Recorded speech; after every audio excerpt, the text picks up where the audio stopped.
So recently, George Zimmerman came under scrutiny yet again because his cousin came out and said that he molested her. Now, his cousin was perhaps 16 at the time and he was 18, so I don't think molestation would be the right word for it. You might be able to say statutory rape, but even that strongly implies, and I just think it's misleading. I don't think statutory rape should be called rape, because 99% of the time it's consensual. So it's not really rape, it's just you are having sex with someone legally considered too young. And legally considered too young and biologically too young are two completely different things. If you ask me, the law should cater to when you're old enough to have babies, you are old enough to have sex. Now mind you, that can change from person to person, but only by a couple of years. So, there's really no need for these strong law enforcements of sexual intercourse. That's something, my haters don't understand. I'm not as opposed to sexual debauchery as you might think. Yes, I do. I just point out the hypocrisy, the lies, and the bullshit. It's all bullshit. You have to know that the entirety of the gay marriage campaigns and the, gay Oreos and things like that is just petty politics to implement a new nationalist stance. It's just a new caucus in order to appeal to a new special interest group and things like that. And I want nothing to do with that. I'm sick of that shit. And you should be too.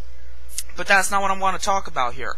What I want to talk about here is, isn't it ironic, well, maybe ironic's not the right word, but it comes as no surprise to anybody that the gung-ho, vigilante, neighborhood watch guy who shot up Trayvon Martin had statutory rape. The law applies to everybody else but him.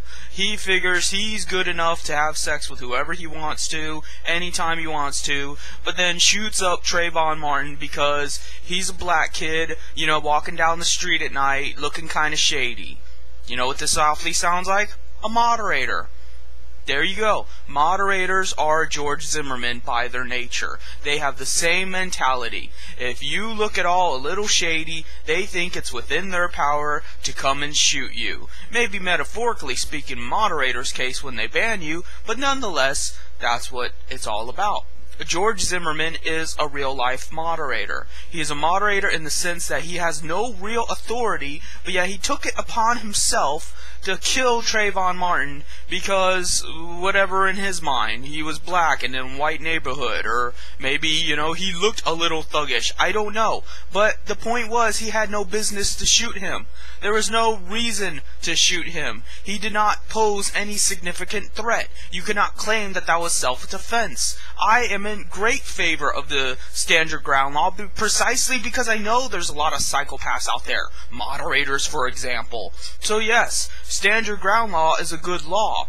But he wasn't doing this as standing his ground. He was doing this because he didn't like some little black boy being in front of his face. And so he shot him dead.